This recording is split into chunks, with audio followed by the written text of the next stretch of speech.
Assalamualaikum warahmatullahi wabarakatuh. Selamat pagi anak-anakku semua yang solih dan solihah. Untuk pelajaran kita pagi hari ini yaitu tentang ayo belajar Al-Quran. Terkhusus untuk kelas 1, nanti yang kita bahas adalah tentang surat Al-Ikhlas. Apa sih surat Al-Ikhlas itu? Apa sih maksudnya kok kita harus belajar tentang ini? Nanti kita akan tahu bersama-sama. Tapi sebelum itu, mari kita berdoa sama-sama terlebih dahulu. A'udzu billahi minasyaitonir rajim. Bismillahirrahmanirrahim. Raditu billahi rabba wa bil islami dina wa bi Muhammadin nabiyyan wa rasula. Rabbi zidni ilma warzuqni fahma.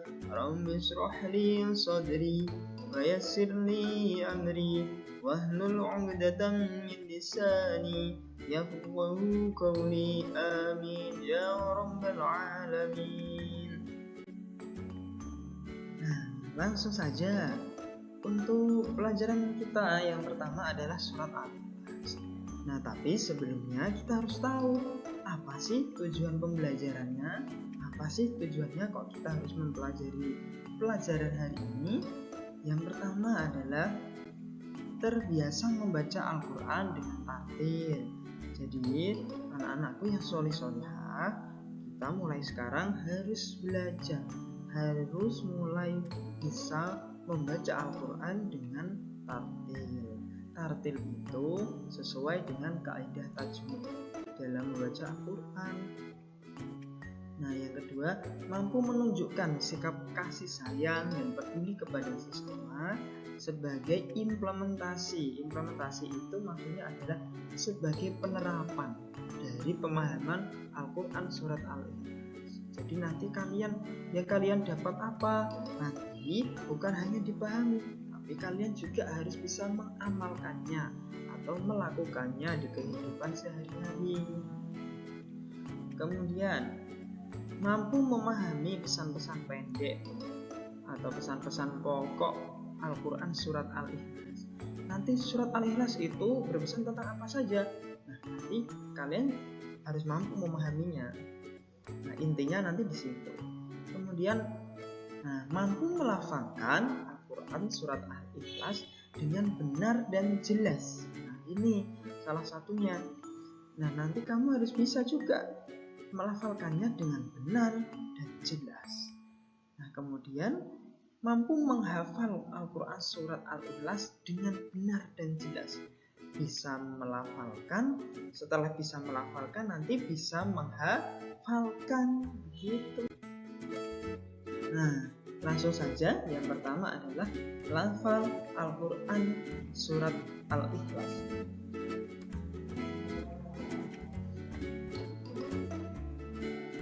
Surat Al-Ikhlas itu sebelum kita ke lafalnya kita harus tahu nih. Jadi surat Al-Ikhlas itu adalah surat ke-112 dari Al-Quran. Jadi urutannya itu ada banyak. Dalam Al-Quran kalian kan tahu ya, dari awal sampai akhir. Itu surat Al-Ikhlas itu terdapat di nomor ke-112. Dilanjutkan lagi yang 113 adalah surat Al-Falaq, dan yang 114 yang terakhir adalah surat An-Nas. Untuk Al-Ikhlas ingat ya, urutannya adalah surat ke-112 dalam Al-Quran. Kemudian surat Al-Ikhlas itu terdiri dari 4 ayat. Kalau surat Al-Ikhlas ayat pertama berbunyi Qul huwallahu ahad. Itu ayat pertama. Berbeda ya kalau kalian masih ingat dulu surat Al-Fatihah. Surat Al-Fatihah itu kan bismillah, itu basmalahnya adalah ayat pertama. Tapi kalau surat Al-Ikhlas sudah berbeda. Surat Al-Ikhlas bismillah atau basmalahnya itu tidak termasuk ayat pertama gitu. Ada 4 ayat ya. Nah, dan sebelumnya kalian juga harus tahu anak-anakku semuanya, surah-surat dalam Al-Quran itu dia dibagi menjadi 2 golongan. Maksudnya apa 2 golongan? 2 golongan adalah maksudnya yang pertama adalah termasuk golongan surah Makkiyah. Surat Makkiyah maksudnya apa? Surat Makkiyah itu adalah surat tersebut diturunkan di kota Makkah. Jadi Allah menurunkan wahyu itu atau menurunkan surat itu saat Rasulullah berada di Makkah begitu. Kemudian yang kedua termasuk golongan surat Madaniyah. Kenapa disebut surat Madaniyah? Karena suratnya atau wahyunya dulu diturunkan di kota Madinah. Nah, kalau surat Al-Ikhlas termasuk golongan mana? Surat Al-Ikhlas termasuk golongan surat Makkiyah. Karena surat Al-Ikhlas diturunkan di kota Mekah seperti itu. Nah, diingat ya. Sebelum kalian membaca atau memulai membaca Al-Quran, kalian harus tahu yang pertama harus punya wudhu dulu ya kalau mau baca Al-Quran. Kemudian yang kedua kita harus membaca yang namanya ta'awuz. Ta'awuz itu apa? Ta'awuz itu lafaz a'udzu billahi minasyaitonir rajim. Yang artinya ta'awud adalah aku berlindung kepada Allah dari godaan syaitan yang terkutuk. Tahu artinya juga gitu. Kemudian yang setelah membaca ta'awud barulah kita membaca basmalah ya.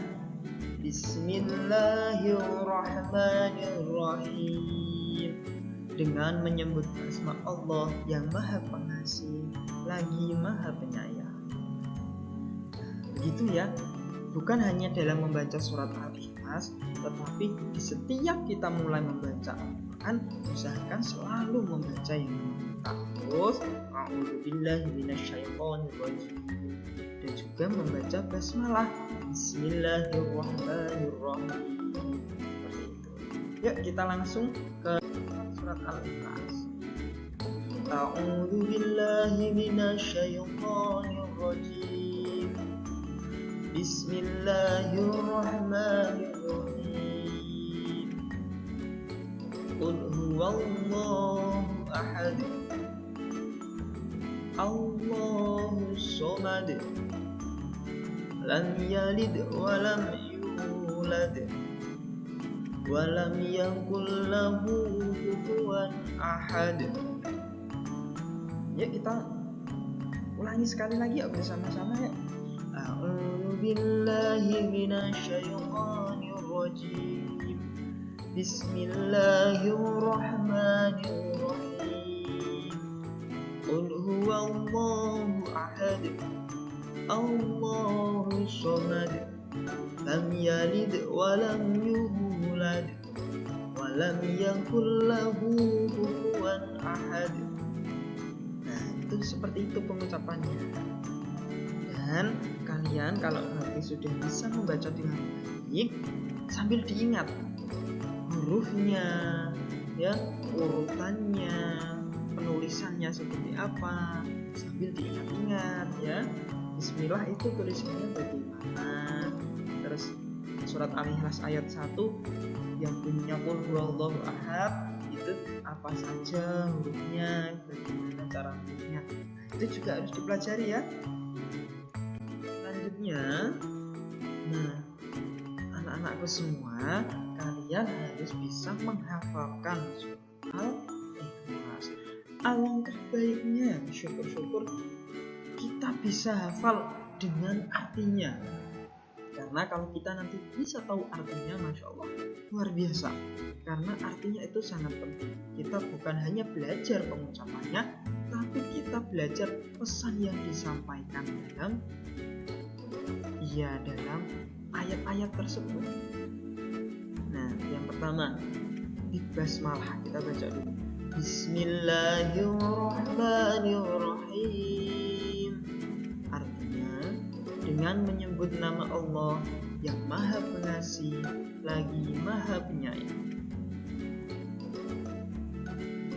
Qul huwallahu ahad. Artinya katakanlah Muhammad, dialah Allah yang Maha Esa. Allahus Somad. Allah tempat meminta segala sesuatu. Lam yalid wa lam yulad. Allah tidak beranak dan tidak pula diperanakkan. Walam yakul lahu kufuwan ahad. Dan tidak ada yang setara dengan dia. Nah, itu artinya anak-anak semuanya. Jadi dari lafal yang pertama sampai ayat pertama sampai keempat, semuanya mengandung arti, semuanya mengandung makna dan pesan. Nah, dari yang pertama, Qul huwallahu ahad. Katakanlah Muhammad, dialah Allah yang Maha Esa. Nah, ini ditegaskan bahwa Allah itu hanya ada satu. Allah Maha Esa, Allah Maha Satu. Esa artinya satu. Kemudian di ayat yang kedua, Allahus Somad, ditekankan lagi anak-anak semua bahwa Allah tempat meminta segala sesuatu. Jadi tidak ada yang wajib kita sembah kecuali Allah. Kita meminta ya hanya kepada Allah. Lam yalid wa lam yulad. Allah tidak beranak dan tidak pula diperanakkan. Maksudnya bagaimana? Allah itu tidak mempunyai anak dan Allah juga tidak diperanakkan. Tidak diperanakkan maksudnya adalah Allah itu ya tidak ada bapaknya, Allah itu ya tidak ada ibunya, karena Allah adalah apa? Karena Allah adalah zat yang paling awal. Allah yang menciptakan segala sesuatu. Jadi Allah itu tidak ada yang menciptakan. Nah, karena kita adalah semua ciptaan Allah, manusia, bumi dan seterusnya, ini adalah bukti bahwa Allah itu ada. Walam yakul lahu kufuwan ahad. Dan tidak ada yang setara dengan dia. Di sini maksudnya adalah Allah. Jadi nggak ada saja yang menyetarai Allah. Kemampuan Allah itu tidak terbatas. Kelebihan Allah tidak terbatas. Berbeda dengan manusia. Manusia ada batas. Kita saja pasti masih membutuhkan bantuan. Allah tidak membutuhkan. Allah mengatur bumi beserta itu tidak membutuhkan bantuan siapa. Karena Allah Maha Kuasa. Terus sekilas, sekarang kita coba pahami lagi pesan-pesan yang ada pada Al-Quran surat Al-Ikhlas. Nah, yang pertama yang harus kita tahu, yang harus kita pegang, Al-Quran adalah pedoman umat Islam. Jadi kita semuanya itu pedomannya dalam beragama ya, dengan Al-Quran dan Al-Hadis.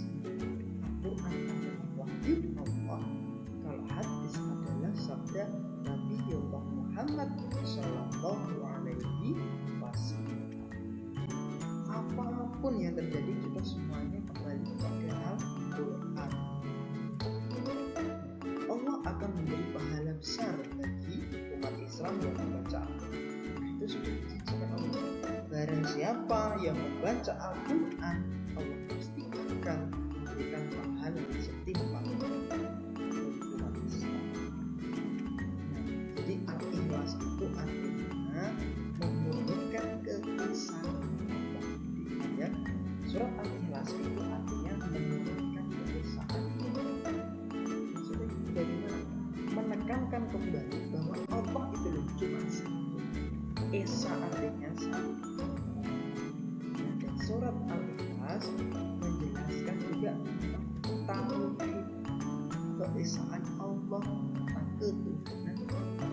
Tauhid itu membahas tentang ketuhanan Allah. Surat ini berisi pesan iman kepada Allah. Jadi kalau kita sudah meyakini bahwa Allah itu Maha Esa, Allah itu satu, kita juga harus meyakini Allah. Maka dari itu kita wajib iman kepada Allah. Apa sih artinya iman? Iman artinya percaya. Jadi yang dinamakan iman kepada Allah adalah meyakini bahwa Allah Subhanahu wa Ta'ala benar ada dan Allah adalah Maha Esa. Allah Maha Satu. Itu iman. Jadi kita ditekankan untuk itu, iman kepada Allah, meyakini bahwa Allah itu Maha Esa, Allah Maha Satu. Kemudian Allah Subhanahu wa Ta'ala dalam surat Al-Nas menciptakan langit beserta isinya. Siapa yang menciptakannya? Hanya Allah. Dengan bantuan siapa? Tidak membutuhkan bantuan siapapun. Itu adalah bukti bahwa Allah itu benar-benar menciptakan dan Allah benar-benar ada. Kalau manusia, apakah manusia bisa melakukan hal-hal yang mustahil? Tidak bisa, karena manusia memiliki kemampuan yang terbatas. Sedangkan kemampuan Allah itu tidak terbatas. Nggak ada yang bisa melampaui Allah. Dan yang kedua tadi, seperti yang Pak Rian sampaikan, Allah tidak beranak dan tidak pula diperanakan. Lam yalid wa lam yulad. Allah tidak beranak dan tidak pula diperanakan. Karena Allah itu Maha Esa, Maha Satu. Makanya Allah nggak beranak dan tidak pula diperanakkan. Nggak ada. Karena Allah hanya ada satu. Harus kita yakini dan kita. Apa sih bukti adanya Allah? Kira-kira apa bukti adanya Allah? Jelas sekali, kita bisa merasakannya setiap hari. Yang pertama apa? Adanya alam semesta yang tertata rapi dan harmonis. Ini buktinya apa? Adanya alam semesta ini. Adanya pergantian siang dan malam. Siapa yang menciptakan? Siapa yang mengatur? Allah. Itu jadi bukti yang utama. Kalau nggak ada Allah, nggak akan bisa serapi ini. Tumbuhan bisa besar dari kecil sampai berbuah. Siapa yang membuat itu semua? Allah. Itu bukti bahwa Allah sudah jelas sekali. Dan maka dari itu hanya kepada Allah lah yang wajib kita sembah. Kita meminta pertolongan juga hanya kepada Allah. Jadi jangan sampai lupa, karena hanya Allah yang wajib kita sembah. Kita minta tolong ya sama Allah. Ngapain kita minta tolong kok sama dukun, terus sama kalau mungkin ada yang suka pohon besar, minta kok kepada yang tempat-tempat aman gitu. Karena apa? Minta dan menyembah kepada selain Allah.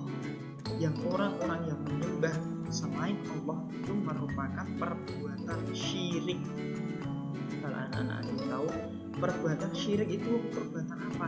Yaitu menyembah kepada selain Allah. Seperti contoh ini, menyembah patung, kemudian menyembah pohon-pohon besar. Seperti pada contohkan ini ada patung yang disembah-sembah, meminta kok kepada patung.